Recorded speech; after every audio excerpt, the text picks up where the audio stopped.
Okay, folks, good morning or good afternoon or good evening. This video will be based on my theory of knowledge and creativity.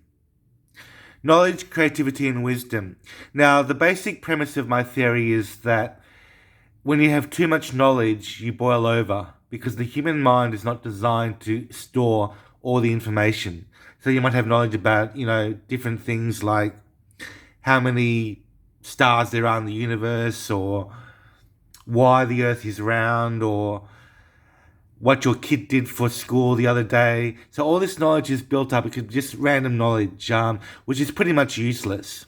What you're looking for is not knowledge, but wisdom. So wisdom is a refinement of knowledge. I think that's a very good and very convenient way of looking at it. So my theory challenges the premise that all knowledge is useful.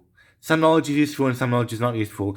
How we refine our knowledge and how we store our knowledge in our mind will determine how effective we are as people who live from day to day, and how effectively we run our own lives.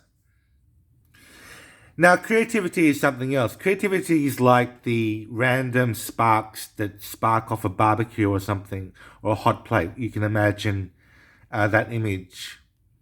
It's like it's also like the cruel, I must say, experiment of fleas being put into a jar and then with the lid on, and then suddenly the lid is taken off, and then some fleas, very few fleas, will actually hop out of the jar because they don't think that there's any freedom in that particular direction.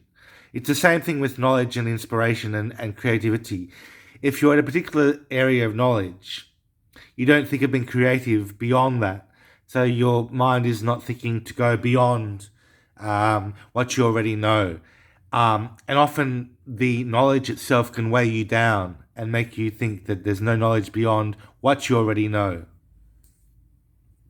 I think that's one of the reasons why I'm very particular about not nailing myself as being this or that particular thing. Although you might say that I'm a vegan and an antinatalist and stuff, all these labels are somewhat, I don't think they're temporary labels, but they're certainly sort of makeshift labels for the sort of person that I really want to be, which is someone who is perpetually creative, self-compelled, and innovative.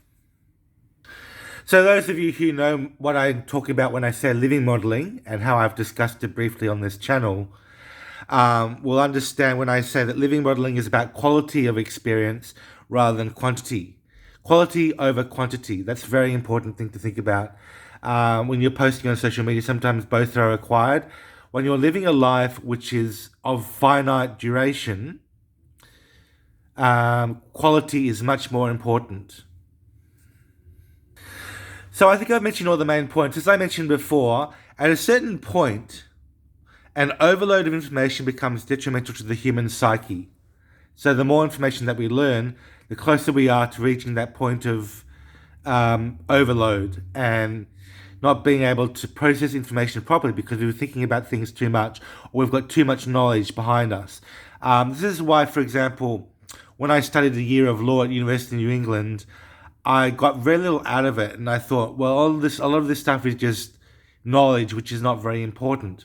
So thinking about how effectively we learn things is so important in 2023. And it's pretty much the same problem which is inherent in storage in real life, such as in libraries, in government archives, and national archives and stuff. When we have so much information that we need to store, it becomes a burden. It doesn't become an asset. It becomes a burden. And we need to remember that and think about that and refine our lives and get rid of all the things that we really don't need. Okay, folks, I hope you learned something really important in this video, and I will see you next time. Bye for now.